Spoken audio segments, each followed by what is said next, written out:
Welcome to Creepy and Kiki. I'm your host, Robert, and on this special episode, I'm talking to director Chad Ferrin again. This time about his new movie, Dorothea, about the serial killer known as the Death House Lady. Welcome back to the show, Chad. Hey, thanks for having me. Glad to be here. Yeah, glad to have you back on. We previously had you and your co-writer, Stephen Johnston, on for your previous movie, Ed Kemper. Yes, yes, yes. And Felt both of feels like these, it was just feels like it was go just ahead. It does, yeah. Um, it's both of these movies are coming out through Dread and Epic Pictures. Um, Ed Kemper's already out. yeah. By the time this airs, Dorothea should be out um, either soon or um, right at the same time. So, but yeah, no. And I heard you're doing one on Richard Ramirez next. Yeah, we're shooting that in February. So you're definitely keeping in the serial killer vibe. I think Richard Ramirez is your most high profile one. Um, Yeah, I mean that's the one of the toughest ones because it's so I mean it's a huge one. So we're trying to really get it right and yeah, so far so good. I mean the script is solid, the acting, the cast we're getting together is good and a good team good, behind it. And Dredd is also behind that one. So, good. I have nothing but high hopes and I feel it's going to be a good one. All right. Well, maybe you'll be back on to talk about that in the future as well. For sure, for sure. But yeah, let's talk about Dorothea. I had never heard of Dorothea Puente before, like finding out about this movie, and definitely took a dive into the Wikipedia to learn about Sure. her. But you did a really good job, I think, at kind of condensing her story down. Um, and I think that's what people should look forward to with this movie is um learning about this person, and it's a unique structure too, that I thought was interesting because you have it from the perspective of her on her like jail deathbed, talking to Yes. somebody about this, and so it has this unique way of where younger Dorothea is talking directly to the camera at times, Sure, sure. um and like explaining her thoughts and stuff like that. So I thought it was an interesting way to do that because it definitely messes with um the normal concepts of movie making. So I thought that was pretty good. Yeah, no, it was one of those things of, you try to do something different, from Ed Kemper or from Pig Killer or whatever it is, and still kind of have uh, the true story aspect, but also the, keep it, interesting and exciting and, kind of combining, my love of Robert Aldrich with, whatever happened to Baby Jane or, you know, just his kind of style of the Grand Guignol kind of thing mixed in with a little Martin Scorsese Goodfellas was kind of the Yeah, that I came up with, and it was a blast writing the script, and then it was even more fun filming it. It was just it kind of came together so well, and then when we saw it with an audience, and they just went crazy, they loved it. It was I was it was probably the best theatrical screening I ever had at the Valley oh Film wow, Festival with any of my films, where the audience was really just electric and really dug it. It's really quite an amazing feeling. that's awesome. Yeah, definitely. So what made you decide to do this as your follow-up to Ed Kemper? Uh, well, it's that's an interesting one because a friend of mine, Gerard McMahon, who tons of his songs are in anything from the Lost Boys to Defiance to he's just a great um, rock star in my mind, and he's just amazing. So he did most of the songs and the score for Pig Killer. So I've stayed in touch with him and whatever, and he'll write what he's up to. I'll write back, hey, I'm doing this film on whatever, and you know right after we had finished Ed Kemper, he said he was working on a with Sharon Stone on a project helping her with her singing or what I can't remember. I just knew, and he's like, yeah, I'm good friends with her and whatever. And I'm like, hey, I might have a project for her. Would you be interested in getting a script to her if I had something that would fit for her? Yeah, no, of course, shoot it over. So immediately I started looking into female serial killers that might work for Sharon Stone. And it was one of those things where I stumbled across Dorothea, and the story was intriguing and exciting, and it lasted, decades of, her crime spree in a sense. So I got into the script, studied up on her, and the script just kind of flow out without having a budget in mind, without having anything in mind, but kind of thinking, okay, this is something that I can get into the hands of Sharon Stone, and maybe it'll be, this big step up of, production for me. So the script just kind of flowed. I sent it to him. He thought it was great, sent it to her. She thought it was great. We started kind of going back and forth. And then it was one of those things of, with anything that's on a higher level, it gets into the loss of control. And Yeah. so it was one of those things for me where I would kind of just made the decision of, I don't think I want to make a multi-million-dollar film at this stage. It would Yeah. take years for this to go on. And for me, with projects, I start losing the energy to even want to do it after a certain point. So I kind of have to have it has to move fast, and it has to be, have an energy to it. And I knew sticking in with this trajectory would take a long time, and it was something that I really wasn't, because I had, Night Stalker was in the back burner. There were certain things that were coming, and I knew I didn't have the time to keep going on this. So I contacted Susan Priver, who I had a great, past relationship with on other projects, and said, "Hey, take a look at this and let me know what you think." She loved it, and helped find the money to make it. And in a couple of weeks after she read it, we had the money and we went and shot it. It was that fast and that fun and that exciting, and the energy was, amazing. So I'm glad I made the choice I did. And it's just one of those things. It's timing, and it's, you just know what feels Right. right, and you go with it. Yeah, no, I think yeah, sure. Sharon Stone would have been perfect. Like, would have been a great coup in terms Sure. of casting. But yeah, I can see where that can grind the gears down a little bit in terms of the machine. But I think Susan Prever does a great job. She was previously in Ed Kemper Sure. as his mother, right? Yes, yes, yes. Yeah. And so she did a great job in that. And she follows that up with this one. It was really great performance. I'm getting a chance to talk to her next. Oh, cool. Yeah. So yeah, it's definitely a great performance. I think the movie is a lot of fun. Um yeah, I think it definitely has a smaller feel, but it definitely feels like you guys did it pretty quickly. Sure. So that makes sense given what you just said. Um, but it definitely doesn't suffer from like, that kind of speed or anything. I think that you can feel that, the the technical merits of the movie are pretty good. Oh, Um, good. s- Speaking of music, you talking about music for movies and stuff like that. I just noticed on this one that you had Richard Band doing the music on this, as well as on Ed Kemper. So, Yeah. um, No, Richard's great. I mean, we've done, I guess 6, 7 films, but now, and okay, he loved the material. He loved, just the because for this one I had temp scored it with all Ennio Morricone songs. It was one of the things, it fit so well, and it was like, because whenever I edit, I put in temp songs to just get a yeah, feel timing and the pace, and should music go here, should it not, whatever. So it was filled with all this Ennio Morricone music, and he loved that. And he's like, for the first time, I think in one of your films, you picked the right temp music. Perfectly. And so he kind of ran with that and was inspired by it. And I think he did. This is one of his best scores for one of my films, and I'm really proud of it. yeah. No, it works really well.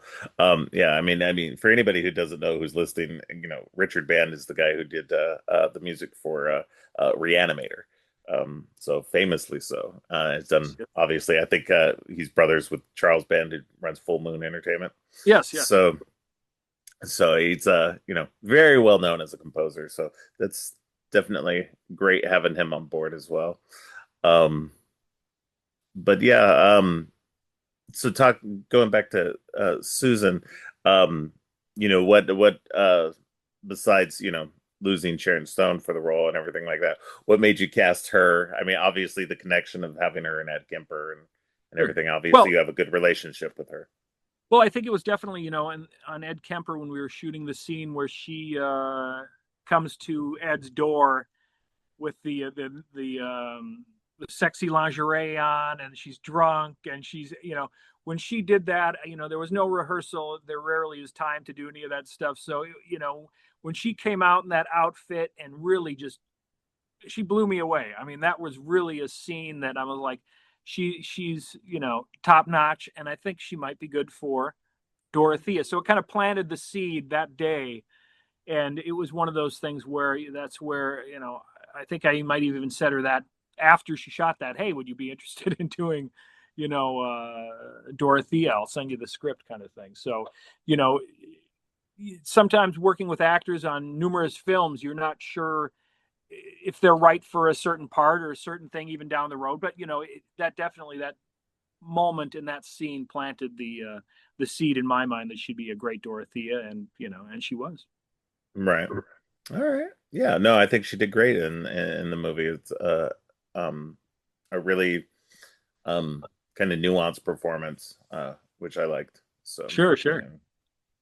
yeah. You also brought back Lou Temple and Brinky Stevens Yes. from Ed Kemper as well. I noticed.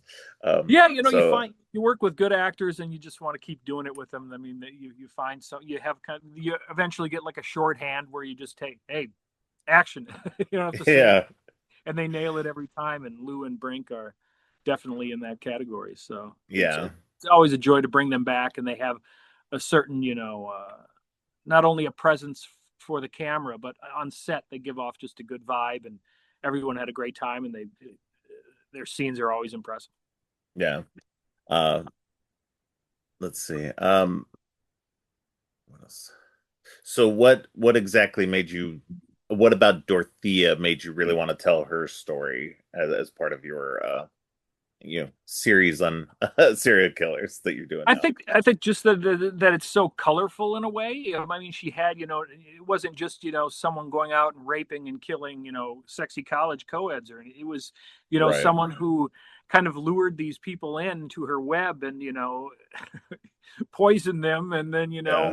kept them, going with, their social security checks or their identity or whatever it might be after she, buries them in their backyard. And I mean, that right there is pretty, not only it's very calculating, to kind of, hmm you're having dinner with one of these tenants of yours, and you're thinking, oh, I'm going to poison that person, I'm going to bury him in the backyard, and then I'm going to steal their social security checks.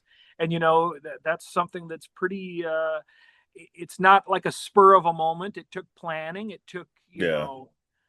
a thought, and to not get caught in 20 years is even more impressive. I mean, dealing with, she knew who to kill and not raise red flags until Right. it was it's clever. And I Yeah. guess in a sense, I it's hard to say you respect that, but you could admire it in a way. Right. Someone able to plan this out and get away with it over a long period of time without raising suspicion and without you know it's kind of impressive, I gotta admit it. And for Yeah. me, it was one of those things where it's again a very colorful character that ran this boarding house, and knew how to poison these people and how to get away with it and fly under the radar. And that to me is an exciting foundation for a film. It's Yeah. it's not, and it's true. The things that when you poison someone and you're watching them die in front of you. I mean, that's really cold. I mean, it's Yeah. one thing in a spur of a moment to stab someone and whatever and kind of regret it or to relish it or whatever it might be, but for someone to kind of plan Yeah. this, and yeah, that's messed up. So Well, not yeah, and not only that, but do it multiple times. multiple Especially times. within a short span. So, Yes, and to be, she would, intentionally make herself look older to gain trust and to, mm. to do these things. It's, she was, a cold-blooded lady. Yeah, looking, I did, like I said, I did a deep dive into her on the Wikipedia, and finding out that she just, she had a history of like doing like basically a lot of crime stuff throughout the years. And they had I guess a psychologist early on had like deemed her like um not well adjusted. So to say the least. But yet she's still just, and she went to jail multiple times. Yeah, yeah, So I thought that was interesting and just, kept coming out and doing bad stuff again. And it was so funny too, because like when reading about that, the amounts that she was making off these people really wasn't a lot. I mean, for the 80s, it sure, sure, but sure, sure. like, it's just like, 7,000 or 10,000 off of one person. It's just like, I don't know. I mean, but I guess that's what she could get away with at the time, Right, right. without the suspicion. Um, Well, and it kind of started, with the check forgery and certain yeah, things that are kind of, more of a white collar crime that yeah, kind of, led into darker, more heinous yeah, crimes. But, I think it's kind of starting off with something that you can get away with. And then when you yeah. get the system and you're like, oh, this is easy to take that person's identity and or to forge their check or to do whatever it is. And then kind of it's like, well, if they're gone, then I can do it even easier. So, you get that Right. way and then you keep the money flowing kind of Yeah, no, it works really, really well if you can get away with it. thing. Right. So, and she did for, quite a little bit. So, Yeah, yeah. uh, but yeah, no, I've found it fascinating. That's what I think is interesting about, the Ed Kemper in this movie, is these two movies brought um a little bit more attention to like somebody like me who doesn't really follow a lot of like the serial killer stuff. Sure. I'm sure people who enjoy reading about serial killers or watching serial killer documentaries or whatever already know about these two fairly well. But for me who doesn't really watch that stuff, it was definitely a eye opening and an education on somebody that I had previously no knowledge of. So Right, right. Well, I think that's the important thing of, if you're interested in horror or true crime, they kind of meld together and you're yeah, able to learn something or, take something from it that you're like, oh, well, I hated the movie, but I'm interested in the character. And then you read up on it and you're like, oh, they got that right. They got, there's certain things that, with any movie, a love hate kind of viewing of it, you can kind of take what you want from it. It's either, right, exciting, nonstop thrill ride, or it's, well, I hated that character, but I like that. There's certain things I try to, when I see a movie, of take the good and the bad and mix them together and, you take away from it what you will. And, instead of, some people, they take such a cynical look at cinema these days where it's like, I hated it, worst movie ever made. And it's just yeah, like, it's better to kind of go into it and you're like, this was well done. It was entertaining, factual, and then you kind of take that as I was entertained for 90% yeah, of it. exactly. No, and I think that's a good point that like low budget doesn't necessarily mean bad. And in fact, there's a lot of low budget, and you have to kind of take your perception of what low budget means out of like out of that. Like, was the movie entertaining on its level? Like, Right. there's obviously like like you said, if you had been able to make this with Sharon Stone, you probably could have gotten a bigger budget. You probably could have made it a lot more glossy, a lot more Hollywood, quote unquote. Sure.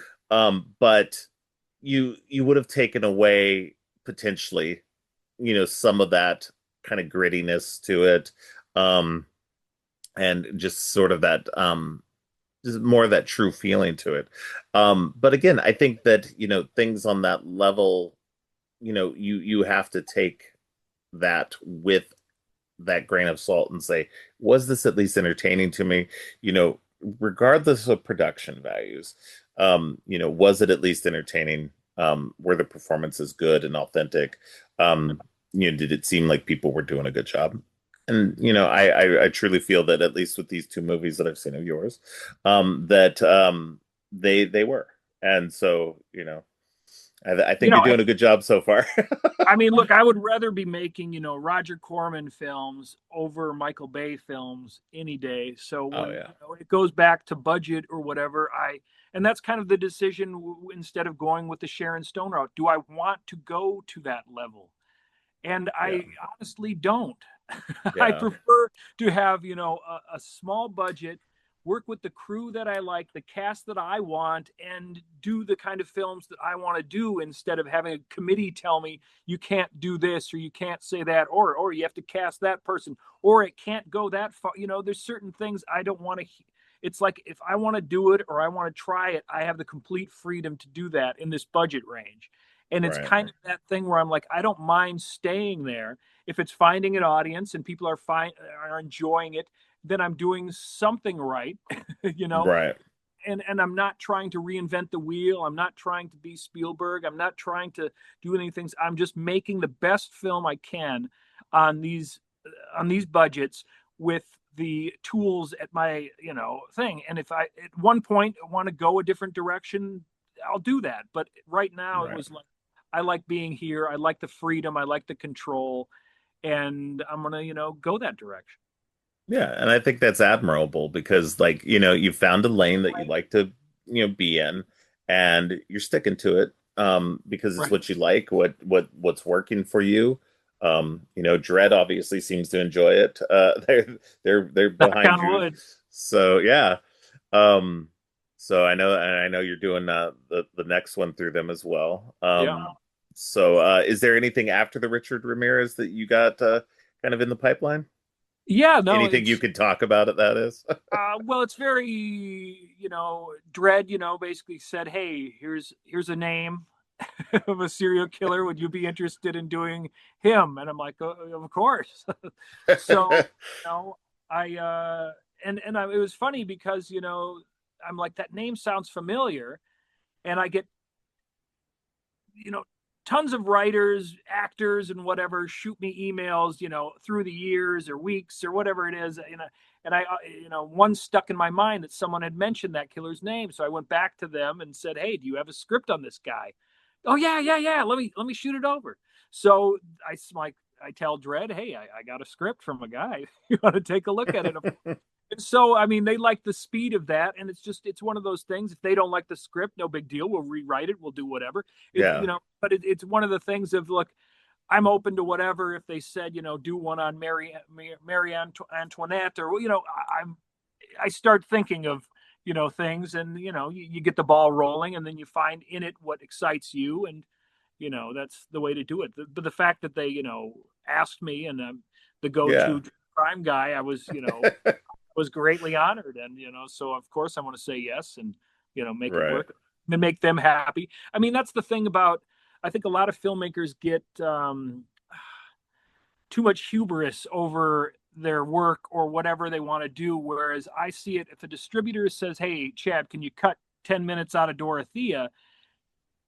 Of course, you're the ones yeah, really you're putting this money into it, you're doing whatever, and I'm glad to make those cuts. Whether I agree with them or not is a side note, because they're the yeah, ones who need to be comfortable and put all this energy into releasing it, and I'm right, willing to go that thing if they give me my director's cut as well, that I can release at a yeah, different time, and they say sure, no problem. So yeah, I'm open to collaboration with a distributor and try to make get as many eyes on this film as possible, and if that means cutting out 10 yeah, minutes, changing a title, or you're doing whatever, I'm like, no problem. Whereas a lot of filmmakers are like, how dare you touch my baby, where it's like, yeah, nobody gives a shit if that movie gets out there and nobody watches it or nobody's interested, because a distributor is just like, they throw it out there and then it's out there and they give up on it. Whereas Dredd, they really get behind it. They, do the yeah, promotion. They set up interviews like this. They try to get as many eyes on that film as possible. And that right there is, you know, can't be said about every distributor. So, I mean, yeah. I'm really impressed with what they've did with Ed Kemper. I'm impressed so far what they're doing with Dorothea, and the fact that they're behind Richard Ramirez and this other one, and having me involved. I'm thrilled beyond belief. Yeah, no, that's awesome. So is that typically how it's worked with you and Dredd? Is they've come to you for most of these, or did you go to Dredd with like Ed Kemper, or how did that work in the No, what beginning? happened with Ed Kemper was an actor I worked with, Jeffrey Decker, on a film called Parasites. 10 years ago now. We got back into touch for the Blu-ray release of the film, where they set up, a behind, not a behind the scenes, but a little reunion, and they did Right. interviews and all this stuff. And we got to talking, and he had just finished a film where he produced it and starred in it, and he was asking me, it just kind of got back into touch with people I hadn't seen in like 10 years. And we had shot Ed Kemper, and I knew he was you know working on a project with Dredd. And I said, hey, do you want to show this to, here, we just finished the shoot. Here are a whole bunch of, frame grabs or stills from the film, if you want to see what they think of it, if it might be something that they're interested in. And he's like, sure.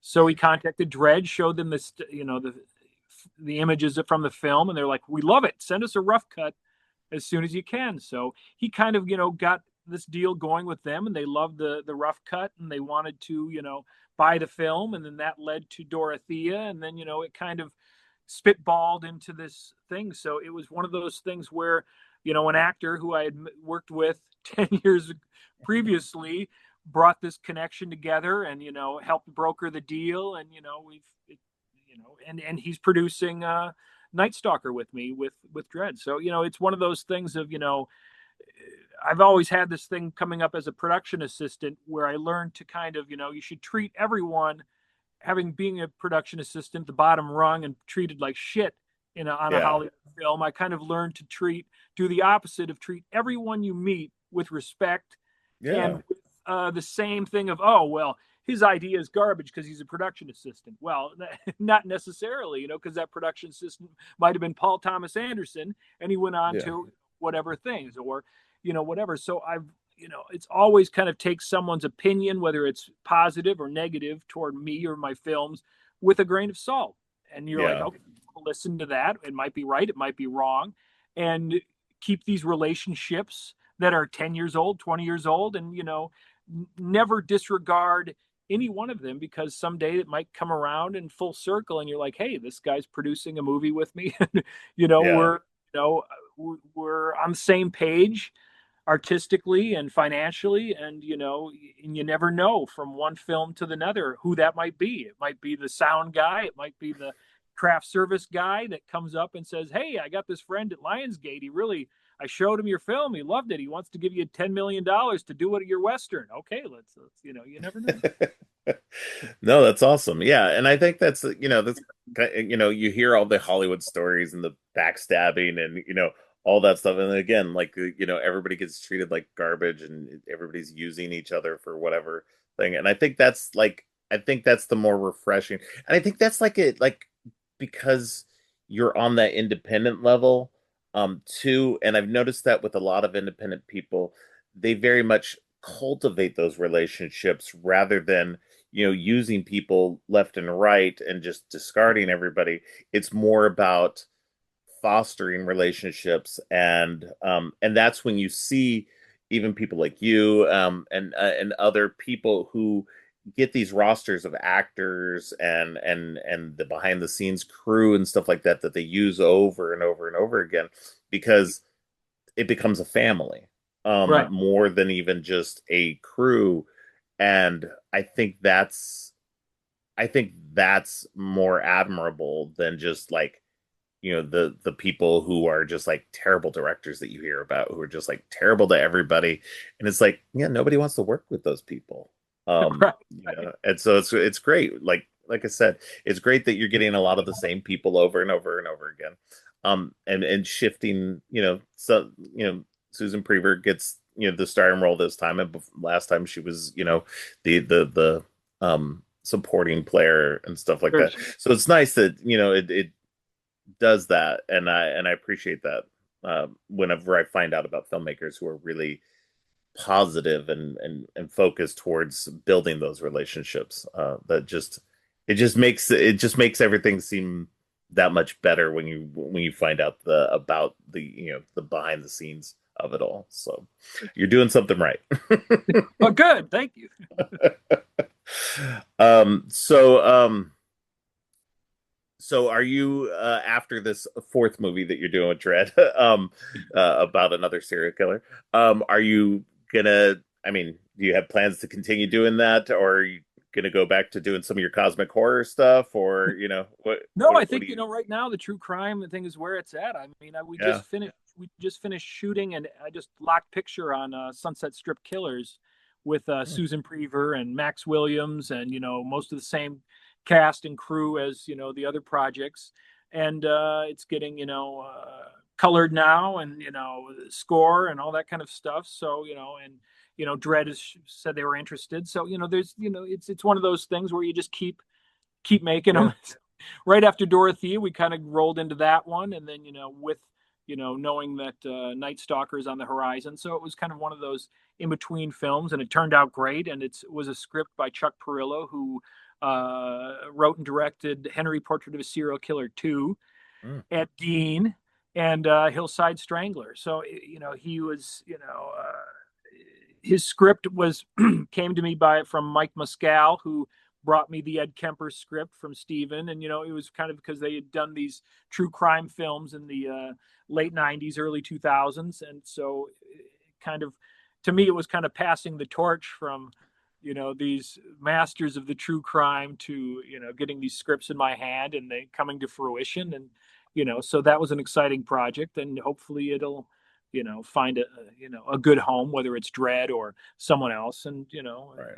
it's just the true crime to me. And it's anything that I'll tell any filmmaker is, you can make a film that you're like, hey, this is going to be great, this is whatever, but you should also make sure that it's something that has legs commercially and whatever. And it's not just a passion project, which is fine. But if you're going in with just like, I'm not concerned about making money or going on to the other thing, then make whatever the hell you want. But if you want to make a film Yeah. that basically people see, makes money, Yeah. to continue doing that, do your research and make sure that there's an audience for it. I mean, Yeah. the messed up thing with the cosmic horror is the first film did well, the deep ones, the second one not so well, and the third one, the Eddie Furlong one, is done horribly. So there, and that's not to take away from the enjoyment of making them, or Right. you know the It's just cosmic horror isn't where it's at right now. or maybe my version of cosmic horror. Like, I take full blame for it. If people think it's a piece of shit, whether I think it's a great movie or not, I guess it's a piece of shit. You Right. know, Right. I hate to say it, because it really, those were passionate films, and I really felt that the Lovecraft angle. I love Lovecraft, and I thought we were going in a good direction, but they didn't click with an audience. Hmm. And when you get an investor calling you up and saying, "Where the fuck's my money?" Yeah. It's heartbreaking, because it's like, look, I'm not trying to cheat you, man. Here's the statement from the distributor. Nobody's Yeah. fucking thing. You know, I'm sorry. Whereas you look at, you get a statement on Ed Kemper, and it's like, wow, everybody's watching that, and Yeah. stand where that's going. So it's like, geez, if I just would have stuck with true crime after Pig Killer, instead of going off on hindsight 2020. But Right. live and learn. And I've learned, when someone sends me a script, or they're like, hey, this is a great story, it takes place in a room, you can make it whatever, and I'm like, is there an audience for that? Is there a market for Yeah. that on this budget? I don't know. And that's kind of the scary thing. If you find an investor who's like, I don't care about making my money back, I want to tell this story, then great, let's do it. Yeah. But if someone's saying, hey, this is I sold my house, I want to make this, and then I would say, if you're thinking you're going to become a millionaire off this movie, then Yeah. it's not that game. And it's one of those things of, some movies do well, some don't, and you just got to kind of choose your battles and know what you're spending and what you need to get back to make everyone kind of, pay the rent. Yeah. Yeah. Spending $1 million to make this little love story, then I would tell you to not do it because Yeah. it's hard to recoup. Yeah. No, that's interesting. I think that's of course, it's always good to have those passion projects if you can do them. But yeah, if you're not going to make any money off them, yeah, makes it kind of hard to do the next one for sure. Um, Right. and at least true crime is one of those things that always seems to be like it seems eternal. Um, Yeah. there were it was funny too because I was just talking to my son last night about because he had brought up the point. Too is just like you never hear of modern day serial killers. And when we looked it up, the stats on it, there's like, less than 50 active right now. Right. When there used to be over like 200 at a time in like the 70s and 80s when it Right. was Right. really bad. Um, and there's definitely various reasons for that, but I think also one of the main reasons is kind of that the attention that they have now. Like back in the 70s and 80s, we were all scared of that. Like, Sure. you were deathly afraid of like everything back then. That didn't stop our parents from shoving us outside and not wanting us to come home for all Right. day. Come home But when the sun goes down. yeah. So it's a very odd, weird thing to live in the 70s and 80s, to grow up during that time period of stranger danger, but yet your parents are shoving you outside the door. Right. But have fun. But they but it's so I think that's kind of part of it. I think, there's just this attention on it. Sure, you could have somebody who's like, well, I'm gonna do it so I can get that fame. Right. But I don't know what the reason for the decline is. There's like they said, there's numerous reasons for it. But I do think that the rise like in attention to it, like all the documentaries and all the various TV series about it and everything, Dateline and everything else is just it that there never has been since at least I feel like the 90s when it started to kind of pick up that attention on it. Sure. That I feel like it hasn't let up. Right. Like there's tons of podcasts about serial killers and stuff. Like my daughter listens to one of the major ones, Morbid. Right. And she loved it for a while. I don't know if she listens to it as much anymore, but yeah, it's just it's funny to see this. It doesn't, it hasn't felt like there's been an ebb to that flow yet of serial killers. So you're definitely catching the wave, to continue with my aquatic metaphor there. You're definitely catching the wave on that, and if it's doing well for you, yeah, keep at it because Yeah. Yeah. it's keeping the lights on. No, and for me, I love the going back in time when you're doing a period piece and the Yeah. clothing, cars, and those are elements to me that I love, and getting into that stuff and pulling that off, and that's half the fun of when something like that comes together, and you're like, oh well, we found the car, we found the outfit, we found the location, and it's just things that you can kind of fun making this little world that's you're able to time travel for me, like you talk about growing up in the 70s or 80s, and you're able to kind of make a film that kind of transports you back, even if it's just for a moment. It's an exciting, fun thing to do. Right, exactly. And I did notice that, definitely keeping it in California, with a lot of these, which it probably helps with location scouting and everything.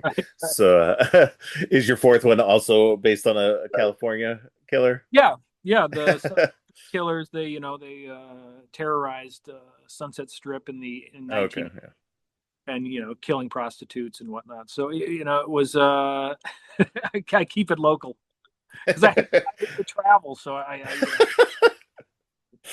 could hear. It definitely helps, I'm sure. So, oh, okay. I mean, that makes sense. I mean, they were very prolific in California, so it makes a lot of sense. There's so many of the killers who came out of California. So, Well, especially um, Richard Ramirez, he was kind of all over. He'd go from Yeah, Bank to San Fernando Valley over to Oxnard. I mean, he kind of got around and yeah, this same. And I think that's what kind of kept him doing it, because it was just so frenetic of where he'd go and who he'd strike. right. All right. I'm looking forward to checking out that one and hopefully having you back on for that one as well.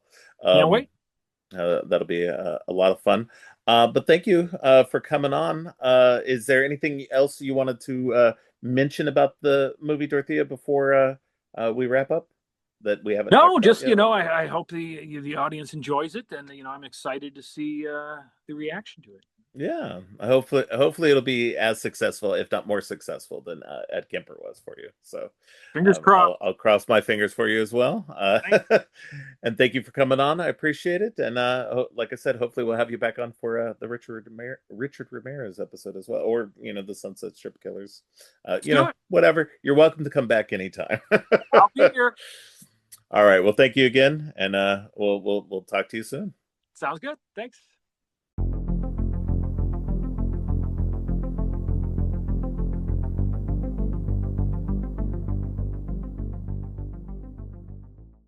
And now I'm talking to the star of Dorothea, Susan Priver. Welcome to the show, Susan. Thank you for having me. Yeah. I previously had Chad on before for Ed Kemper, which you were also an actor on, and I just got done talking to him about this movie. So Oh, you did? yeah, Did he tell you how digitally challenged I am? actually, he did not. So that was Sorry, that I was was a few minutes late. It was like join meeting. Okay, wait, I don't have this app. Okay, well, I don't want to do that. Okay, but we No, did. no. Yeah, no. Everything is great and sounded good on your end. No, but so, I think Zoom is fairly easy, once you get it running. And like so Right, uh right. But if you don't have the right app, sometimes it gives you a problem. yeah, For yeah, me anyway, definitely. because I don't do it all. Well, I appreciate you coming on to talk to me about this new movie that you are in. You get to play the lead of Dorothea Puente, the famed Death House Lady serial killer. Um, I got a chance to see the movie, and it's excellent, and you do a great job in it. Um, Thank you. I enjoyed your performance in Ed Kemper as the mother of Ed Kemper. That was Pretty awful, pretty awful uh, person. yeah. So it's funny to see you doing both of these roles, going from one to the next. Just playing these really heinous, awful, terrible people. Um, and you seem like such a nice lady. Um, You guys, lady, I'm not like these people at all. no, no, and I think that's what's great about acting. It's Right. just it's perfect for that. It's I think it's probably fun, right, to like inhabit these characters and just get Totally to fun. play It's somebody totally completely fun.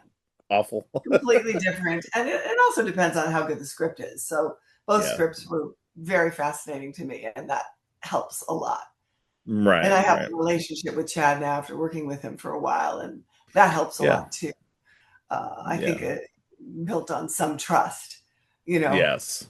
Yeah. to be able to carry a film is not, I mean, yeah, there are people that do it, obviously, Yeah. but I think he trusts me at this point, so that's Yeah. nice. Is this your first time in the lead role? No, I did Scalper. I played the lead in with Okay. him, and I've done other lead roles in other movies. Okay. But this Great. is getting Chad it's nice that he trusts me at this point. Yes. Yeah. Yeah, definitely. Yeah, I did see through IMDb that you've worked quite a bit with Chad throughout the Yes. last few years. Um, Years, yes. After the yeah. pandemic. So Yeah. he was a Nightcaller was the first one, and I didn't know him yet, and we worked fine together. He's just he knows what he's doing, and I know what I'm doing as an actress, so that helps. Yeah. Yeah. Going in there going, you know, what do I do? We have 9 days to shoot this. Can you help me? Yeah. Yeah. Yeah. No, and I think that, a relationship like that, when you get comfortable with the director, that you can trust and everything like that, and he can Mhm. trust you as an actor, And all that the people on the definitely, set, and all the people on yeah, the set too. It yeah, helps. It does. It yeah, really helps a lot. yeah. And then that's what I had just previously talked to him about that too, because, he uses a lot of the same cast and crew, and, he's got this, um, like this community of people, and I talked to him about that and said, that's, you can tell that when a director is good at what they do, and they are also a a positive person who likes to foster relationships and, build these communities, these families of filmmakers together. That to me is, I like that a lot more than even the, like, the big quote unquote big name directors who are just like, Right. sure, A lot of it's, actors will use people that they know too. yeah. So, and that's They what's great too, is that you can see that, like, there's some directors who just, like, they will use people over and over again, Scorsese, and, those Yeah, people well, who've yeah, who've there's done a that few. very similar, that Mhm, similar mhm, thing. So it's nice mhm, to see that continuing, especially, and I notice it a lot more on that independent level as well, that you really have mhm. a lot of those people who, you can trust and you can rely on and everything. So it's really Right. nice And to also, have that. also for me as an actress, it only becomes interesting if I can play something different. Yeah, absolutely. You know, Yeah, if you because if like you otherwise it's really kind of, I'd rather just make a lot of money and do a small part in a big film, yeah, you know, exactly. and it's not as fun. That's not as Yeah. fun. It's really fun to, I mean, otherwise, like acting's kind of boring unless you get to play. Yeah. Oh shit, play something. Yeah, no, it's I agree. I think that's a, it's better. There's definitely, I appreciate the directors who have close relationships with the actors, and that they swap them around. They don't always put the same person in the lead role. No, and also it's You know, because you're only right for certain. I mean, you have limitations by how exactly. you look, your age, and your type. But within that, if you can play a few different things, and your director happens to get that, now that Yeah. I've worked with him for a while, then he kind of gets that I don't just play like a psychic or a hippie Right. because that was the first thing I did with him. And I used very much of myself, even though I'm not a psychic. I'm a yoga teacher, but I have this earthy quality that can be used in those kind of roles. But because I've done tons of theater, I have a pretty big range. I've never gotten to Yeah. play killers though, so this has been very or an awful mother of Yes, the. yes. I've never gotten to play something quite that evil, actually. That's But great. that wasn't Chad's script, but he did hand it to me, and I went, "Oh, well, that could be fun. That could be Yeah, interesting." that's funny. So I know that you helped produce this specific one as well. I saw your name as one of the producers on here, I am one of and them. he mentioned it as well, that you helped get the movie made. Um, I did. and so, is this your first producing credit? I didn't No, check. no, no, No. no. I Okay. helped produce a movie oh, 20 years ago. That's a Okay. comedy. My yoga student, my private yoga student funded it. And Sally Kirkland played my mom. Jerry Burns, who's a little bit of a name, was in it. We had a bunch of Yeah, actor student people in it. It was really funny. Went to a bunch of festivals, and we got some distribution from it. that's And then good. I helped produce a another horror that didn't quite get the slam bang deserving because I guess we didn't know where to send it because it was a bit of a horror. It's more of a psychological thriller. It's Right. called the first name was The Guest Room, and it's about a cannibal couple. Mm, Um, very well written. My partner wrote it, and it's really well done. And it just didn't get the love that it deserved. right. Chad's been around for a long time, so my partner who directed it, he'd been in the business a long time, has worked with many, many people, but he kind of had left the business. And so we just sort of let it float out there and didn't go to festivals. We didn't know what to do with it, but it is distributed. and Germany. It's in Germany. It's called Serving Up Richard. It's about a cannibal couple. Oh, okay. It's quite Yeah. funny. It's dark and funny, and I had really fun doing that. That was my first foray into sort of a Blanche Dubois character, Yeah. but with some evil underneath it. And later on, I got to play Blanche. It's a little bit Yeah. later on stage. So yeah, I need to be challenged. That's kind of my. Well, and I And think that makes the work more interesting. if I'll do anything to get something done, if it challenges me. Yeah. No, and I think that's what makes it more interesting is, if you do have a challenge, something to, to keep your interest in. If you're doing the same thing, all the time, um, I can see where it would get boring, Well, if you're or making at least something not boring, funny, but at least samey. So, well, if you're an artist, it's a different if you're an artist. If you're just an actor and you need to make money, that's yeah. fine. You can make money just Yeah. No, using absolutely. yourself. You know how to be natural in front of the camera. But for me, the interest in it is to play different characters. Yeah. And if I can add something to it, great. I try Yeah. and do my best. I did see, you mentioned it already, but I did see that you've done a lot of extensive stage work as well. Um, Extensive, yeah. yes, Um, that one of your biggest roles that you played is Blanche Dubois, yes. his streetcar named Desire. Um, Yes. I'm not, I admit I'm not a big stage person. It's okay. You don't have to My, be. yeah, yeah, no, but I do find it fascinating because it's definitely a different animal too, because it's like, because of you're like literally on at all times, like the entire time. There's no cuts. There's no real downtime, That's for how that you kind learn of thing. to act. That's how you learn to act. If Yeah, it's the part, it's really how you learn. Not that film acting isn't difficult too in its own right. way, but once you do rehearse a lot, and so it's in Yeah, you. Like you play that song through the whole thing, whereas right, it's chopped up in film. But you got to keep that energy going because you're going to stop and start. But I like the process that way too. Stage is right. really hard if you have a hard Yeah, part with Blanche Dubois. And in all the years that I've done theater, it has helped me understand how to use myself within the context of material that I right, connect with on some level. right.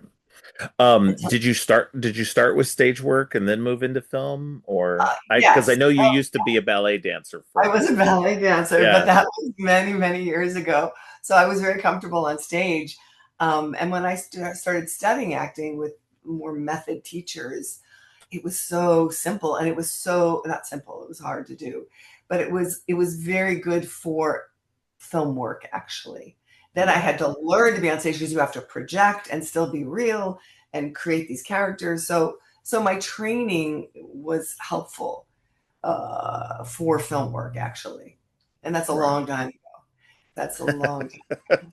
But it's very and Robert Miano, who does a lot of work with Chad, has been working with him for years, saw me in Streetcar and kind of brought me into their little group because Okay. because he saw me on stage and thought, wow, this woman kind of knows what she's doing. Let's see if Chad likes her. So it Yeah, kind of worked out well. yeah. Well, that's Yeah. good. That's good. It's nice to, see that connection being made, somebody appreciating that stage work and having you. I like that's the thing. Like stage actors, if you could do that, like I've even tried to do little short films of me being in something. I'm terrible because I can't remember lines, and two, I get real nervous, and so I'm like, no, I can't do that. I can't even Right, right. You have to learn imagine how what to it would be like. combat that. Yeah, You're nervous, you have to know how to use them. I don't really get that nervous anymore, especially working with Chad, yeah, because we're comfortable together, and that is helpful, to get over the nerves get in your way completely. So you have to right, know how to work that, and all the training and all the stage kind of helps you realize how you filter the nerves into the role right, or how to get over that. Because if you're right. nervous, you can't do anything. Yeah, You yeah, can't like play baseball. You can't, you can't focus. You yeah, have to learn. It's almost meditation. Once you have the part in you and it's the racehorse is there to go because it's in Yeah. you, and you can't wait to do it.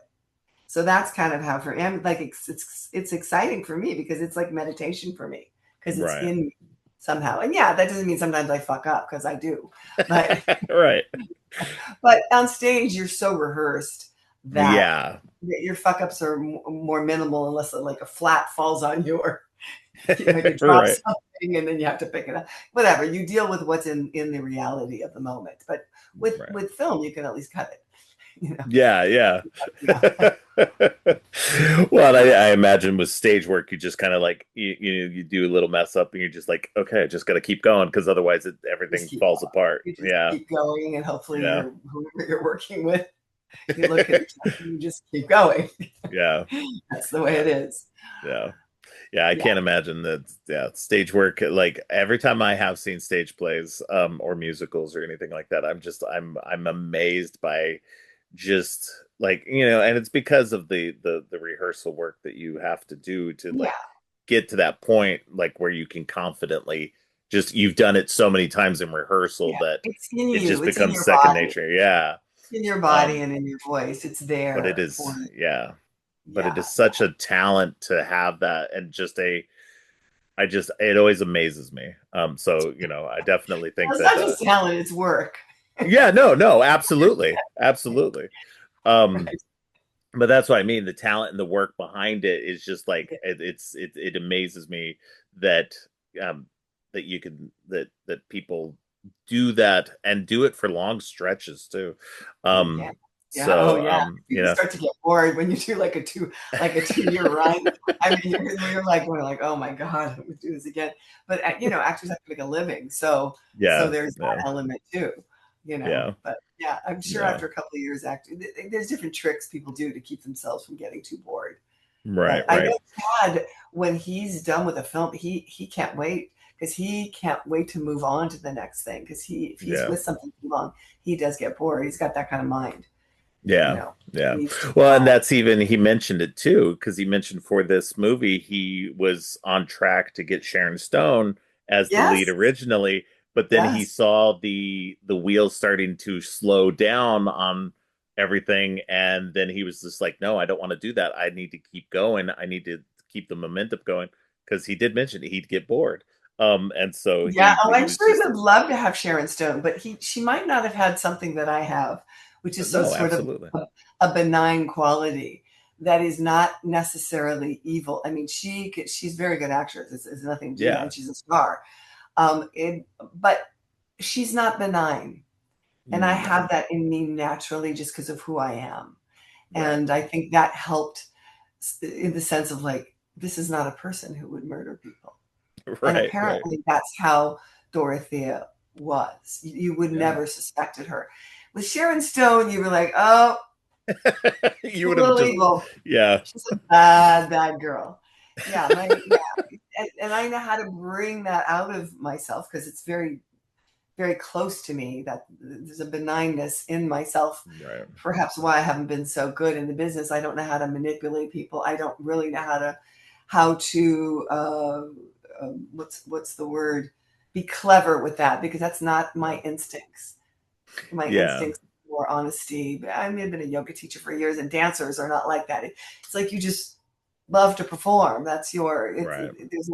there's a benignness in that. The Right. business is more about being a little more evil.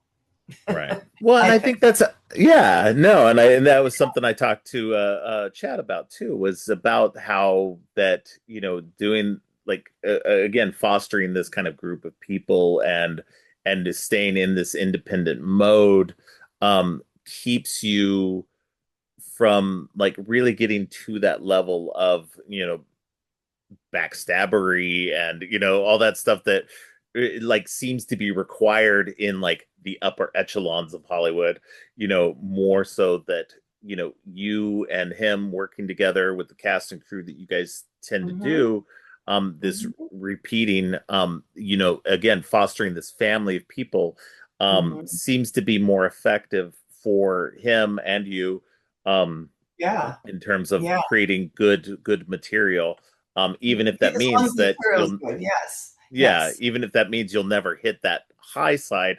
I don't think Hmm. that's necessary. You guys are enjoying it. You guys are making money off of it. That's all that Yeah, matters, you know? yeah, And I so, think, yeah. As long as you're doing something that I think, if it's entertaining enough. I mean, would more people see it if Sharon Stone was the lead? Yes, sure. because it's Sharon Stone. But like you said, in the process of getting it done, there's so many people between the publicists and the managers and the agencies. It's like you can't get anything done in this. There's so much money. And Yeah, where does all that money go? I mean, you want it to be on the screen. And then hopefully absolutely. you'll make something that is truthful to what the script is. Right. And perhaps it will be entertaining. Right. Maybe it won't get out to the big world, but there have been small movies as small as this that have gone out there with not even nearly as good a script as this is. Yeah. So you just don't know. Yeah. But yeah, I mean, I think Chad's quite happy with this. I mean, yeah, it'd be nice if he got offered a lot more money to direct a Sure. film, and he could. He'd have a little more time, a little more crew. Me too, but I also feel the best work is done when there's trust, when Yeah. there's not, like what you said, the backstabbing of like this is better and this is better. No, we're going to make the best thing we can make with the people we know. And Yeah. Ed Kemper was a good movie. I mean, it's small, but Mhm. it works. Yeah, no, absolutely. Yeah, I had previously interviewed Chad and his co-writer for Ed Kemper Stephen before it Johnson, came right, out. right, right. So Yeah, really good yeah, script, and really good. they yeah, and so it's just yeah, talking to Chad about all of that. Yeah, I think you could have made a much more high budget movie, but like Chad said, you would have had to compromise to things that he wouldn't have wanted to compromise on. And I think that's unfortunately like when you start adding in the bigger star and the more money, then more producers come in and more of the money people are like telling you what you can and can't do. Mhm. Um, and that compromises the inherent vision or ideas behind the story rather than leaving it up to just Chad himself and whoever he's working with um, to Mhm. craft exactly what they want. And that means bringing somebody like you in and everybody Mhm. else that, Mhm. he's more comfortable with. So it definitely Right. is a much better way. I feel agreeably that it is the much better way to do film. Yeah, on this level, if this is what you want to do. Don't get me Right. wrong, I love big Hollywood movies as well, but Sure, sure. but It's like another animal, like you said, it's exactly. another animal. And Chad would probably be able to work within that context. But it takes so much time. And Yeah, it takes so much time and so many hoops one has to go over.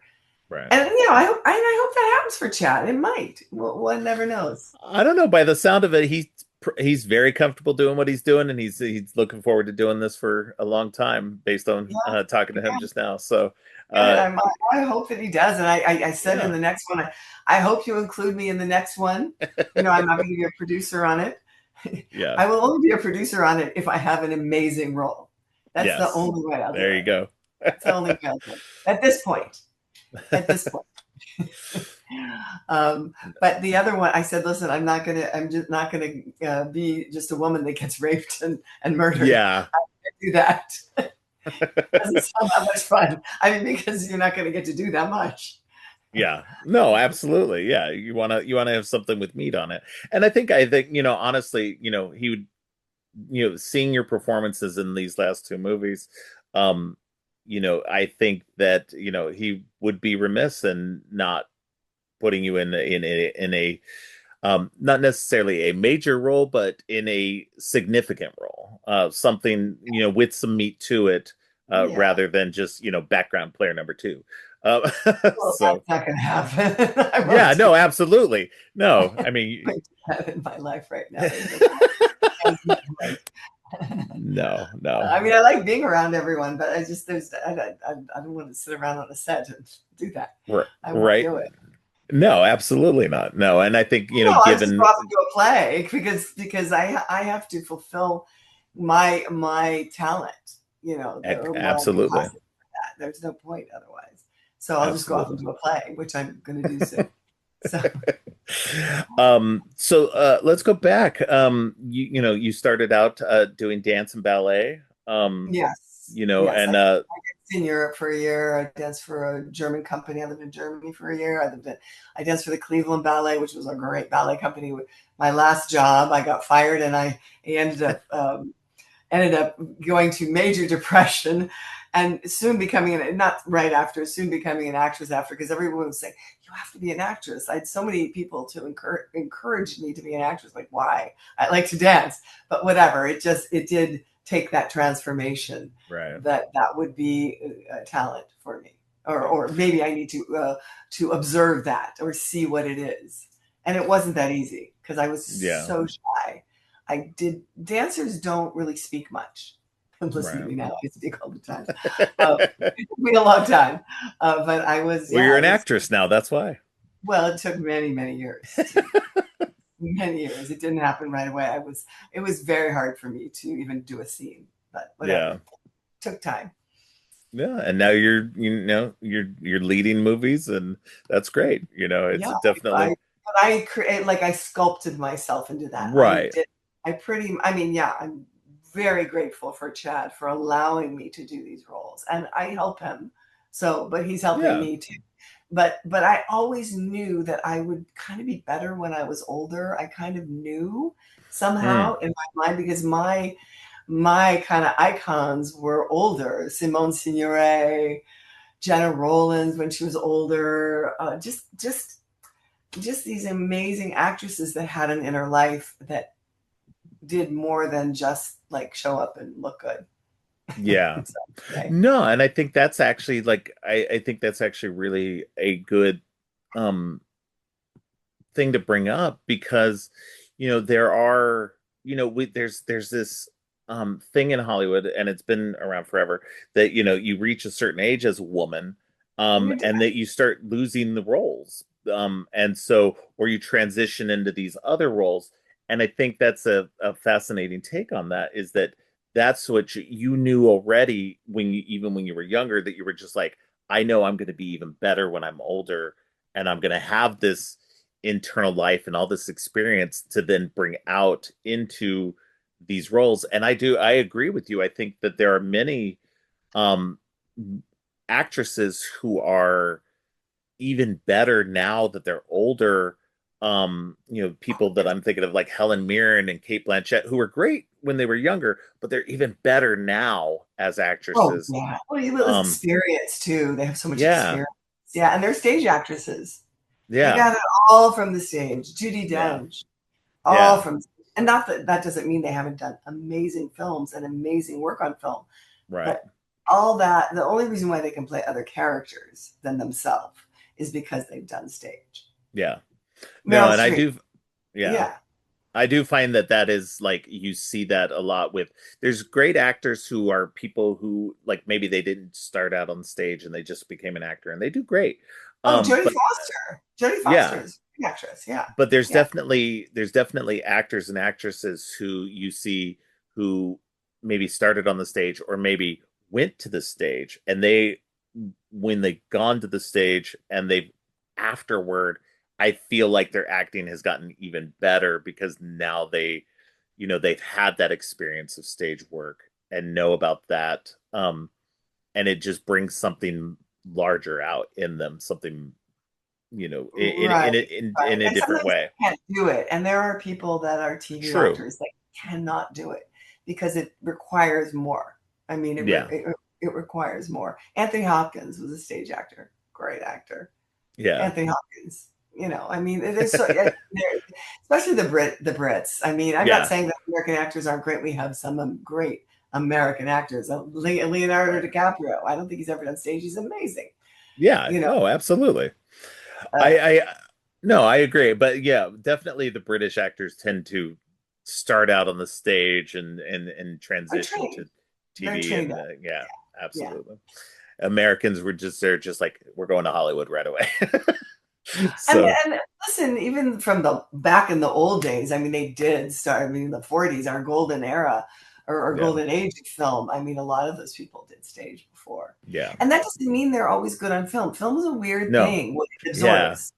There are people that have never done stage that are great on film. No, Something about absolutely. them is interesting, Yeah. and they know And I how think to somebody like relax.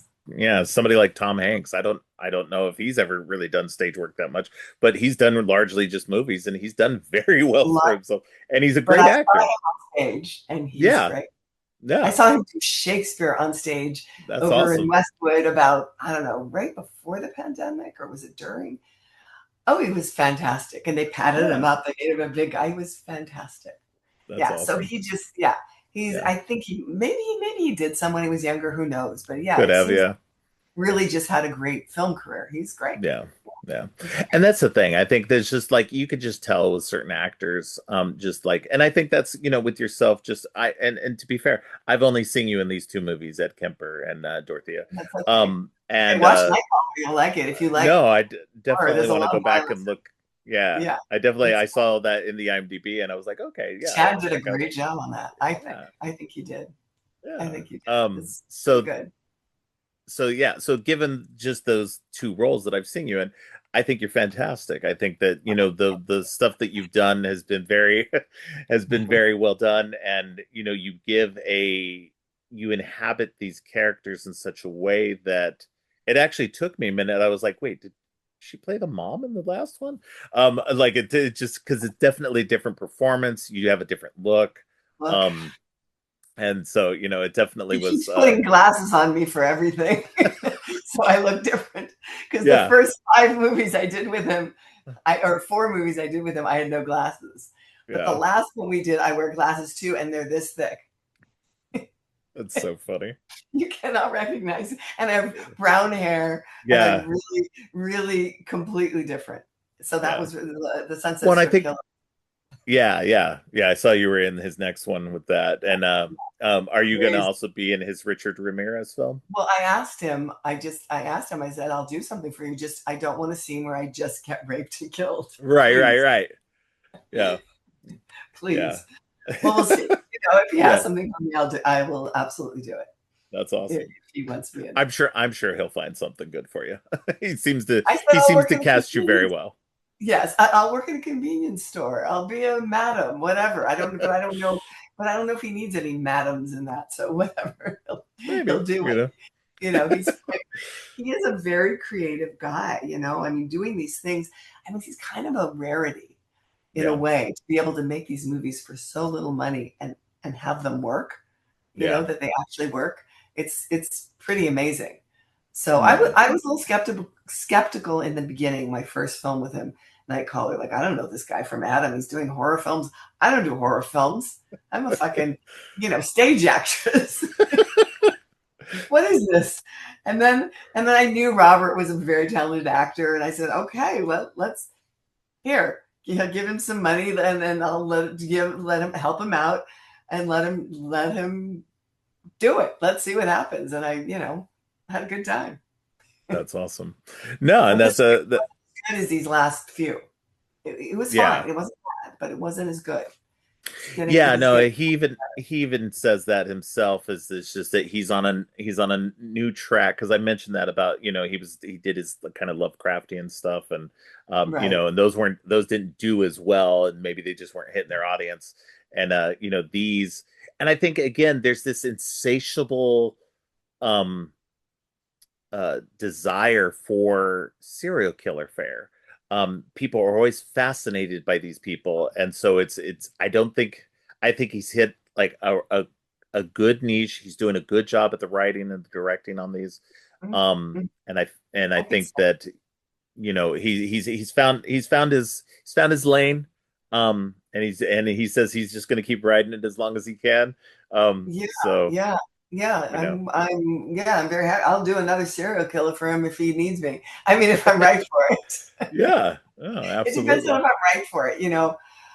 He can always do things with me to make me look different. They try. yeah. We don't have the time to do a lot of prosthetics because it's so tight. But Yeah, whatever. If he finds what's her name did an amazing job in Monster, Charlize Theron, but they Charlie's, had yeah, time to make her look different. yeah, She's a beautiful woman. I mean, they had time. yeah, No, absolutely. Takes Yeah. time. And I know that he does these movies on the quick too, so it's It's so it's so yeah. fast. How many But it's fun. how long did it take you guys to do this movie? This was 11, Dorothea was 11 days. Wow. The last one was 12 days. We That's were like, that felt good, 12 yeah. days. But I think with Chad, he likes to do, I mean, he probably could get more coverage, maybe better coverage if he had another 5 days or something, or 4 days even, more coverage, but he kind of knows what he wants. And Yeah. he comes prepared. He's not a slacker in any way. No, doesn't seem He to come off expects that way. Yeah. he expects that of us too. Right. If you're not prepared, if he's got some actor that like hasn't learned his lines, like we can't do it. We can't do it. Yeah. Although when I did, I have to say, and he's a dear, dear guy. We worked with Eddie Furlong, who has done Yeah. some very big movies, trying to get his career back on. I worked with him in which Chad directed in I can't even think of the name of it. It's one of his Lovecraft films. It's I'm one so of the sorry. Lovecraft ones, yeah. Yeah, it's oh god, now I can't even think of the name of it. Whatever. But Eddie doesn't have the time. He's got a kid. He would learn the lines with me right on the set. And Oh he had wow. chunky dialogue. So I just worked with him and I was like, wow, wow. Unspeakable, beyond the wall of sleep. I'm Yeah, sorry. I Unspeakable, was just trying to look it up myself. beyond the wall of sleep. It's a very weird sci-fi and it's funny as shit. Um, but Eddie, who's a very fine, very good actor, but even having Eddie, who's a star or was a star, that didn't make the film sell it. So we Yeah, don't know if Sharon Stone in this role that I did for absolutely. Dorothea would have made it more sellable. We don't know, because Eddie was a star a long time ago and he's still a fine actor, but he doesn't come prepared for the set. Yeah. She's Yeah. having, 3 months to make a movie. Yeah. Well, and that's the thing, even with Sharon Stone, like I she just did a movie too that she was in called Nobody Two, that I saw her in. I didn't recognize her. Oh, really? She had her Beautiful. hair slicked back, and for some reason it didn't click with me. And it wasn't until the end of the movie when it popped up Sharon Stone's name, I was like, oh. So I mean, she did a really good job at inhabiting the character in such a way that I didn't even recognize her. So Oh, that's um cool. Okay, so she yeah. is. So maybe she would have been good in Dorothea, but Yeah, that's I not. mean maybe. But Maybe, but she's fine. I think you did better. I think you would have done better, and I think you did great. It's definitely a role that I think fit, at least what little I know of you fit you well. Um, you did a very good job in it, and so I think I'm excited to see. I'll definitely have to go back and watch more of the films that you guys have made together, and keep up When with you have the time, rest of these. Yeah, yeah, if oh you're yeah, busy. definitely. But yeah, no, it's definitely a good movie. I think that you know, um, she's a fascinating um person to learn about because I didn't know anything about her before seeing the movie. Um, and Yeah, so I don't know how many people know of her. I mean, when we think about it, the serial killers that we all know tend to be men. tend to be men. Yeah. Aileen, the one that Sharon Stone, I mean Sharon Stone, that Charlize Theron played.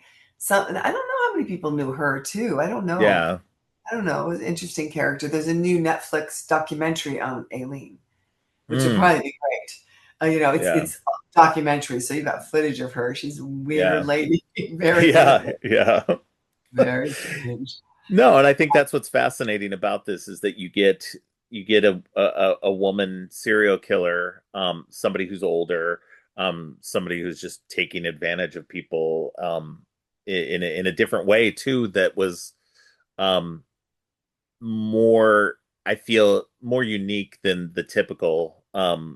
She seemed to be a person who would take advantage, like looking into her history and stuff afterward.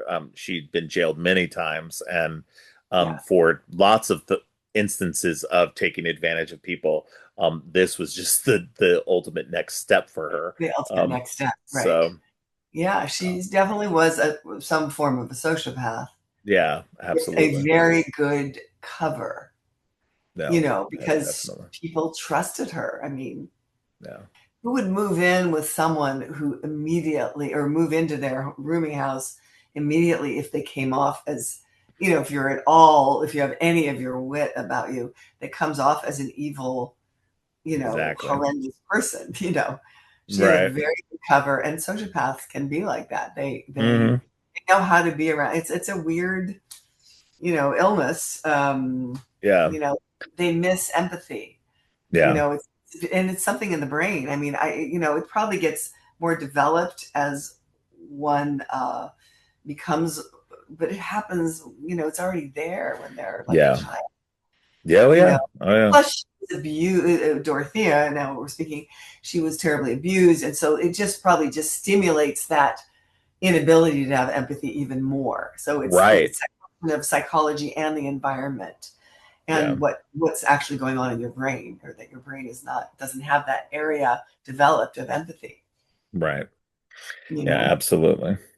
No, I agree. I think it's a definitely a fascinating character, a yeah. fascinating person, a portrayal. And you do, to me, you do a great job at it. It was definitely I fun to enjoyed watch. I enjoyed playing it, and also the great thing about the movie, I think, when I saw it with we were at one festival so far. We were at two, but I wasn't able to go to the second one because I was sick. But the audience was like in the aisles laughing, because Yeah. if you're with a group for whatever reason and you didn't mean it to be funny, because it's played very truthfully by Yeah. all the actors did an amazing job. um, it's not played for comedy, and that's in my training. You never play for comedy. That's the most boring thing that anyone can do for with your acting. But um, but it's very funny because, like, yeah, whatever, however, the way it's written, it's funny. So Right. I appreciate that about it, because I love humor. I just love it. That's awesome. All right. Well, what do you have coming up next that you can talk about? Well, the next thing is Sunset Strip Killers, Right. which Chuck Perillo, who wrote, he wrote Henry Portrait of a Serial Killer. I think the second one. I think he Yeah. wrote that Yeah. one. He's a horror film writer, or he loves true crime. He's a true crime writer. So he wrote that with, oh God, I don't know, with the other guy on that, because I didn't meet him. I met Chuck. Chuck came on the set. So he wrote that Mm. with one other writer, and I don't have the script in front of me. So that's coming up. Chad, I think, finished, did his final edit on it, and it's in post, Okay. color correction and sound and blah, blah, blah, all that. I had a great time on that one too. That was pretty brutal. But I play a much younger character in it. We'll see how that pans out. There's a lot of sex in that movie, Oh, and okay. the guy that I did Streetcar with ended up playing Doug Clark, who is the serial killer that I fall in love with. Oh, okay. And we didn't even know that it would just be, we had a really good acting dynamic in this. I think it works. We'll see. Yeah. We'll see. Well, I'm excited to check that out. Hopefully I can, maybe talk to you again when that comes out. I love it. I love it. Yeah. Well, I appreciate you coming on and talking to me about Dorothea and your life as an actor. It was Thank a you. lot of That was a fun. lot of talking. I hope I didn't overtalk. You can edit it all No, out. no, not at all. No, it was great. I appreciated it. All right. That's all I have. Unless you have anything else you want to mention about Oh, Dorothea I before I hope leave. people come out, the people that watch or listen to your podcast, I hope they come out and see it. It's playing, Dorothy is playing at the Glendale Lemley, opening on Halloween, Yeah, October 31st. I'm sure Chad probably mentioned something about that. yeah, And I am on Instagram and Facebook if you do that stuff. I yes. don't know. I do a little of it. It's Susan, capital Susan, under dash Prever. Okay. So it's my name with that under dash in between Susan and Prever. So I'm on I will. Instagram. I will link that in the show notes so that people can follow you there as well. Thank you So, so much. all right. Thank you. Thank you for having me. Yeah, no, thank you for being on. Thanks for listening. Creepy and Geeky is produced and hosted by Robert Clark. If you like what you've heard, please consider giving the show 5 stars and a review on Apple Podcasts and Spotify. And share the podcast on social media to help spread the word. Make sure to subscribe on your favorite podcast app or at creepyandgeeky.com. You can follow the podcast by going to creepyandgeeky.com and clicking on any of the social links. If you'd like to follow me, you can find my links at geekthulu.com. You can support the podcast by ordering teas and more on TeePublic or by donating to the coffee page. All of the links are in the show notes. Finally, don't forget, stay creepy.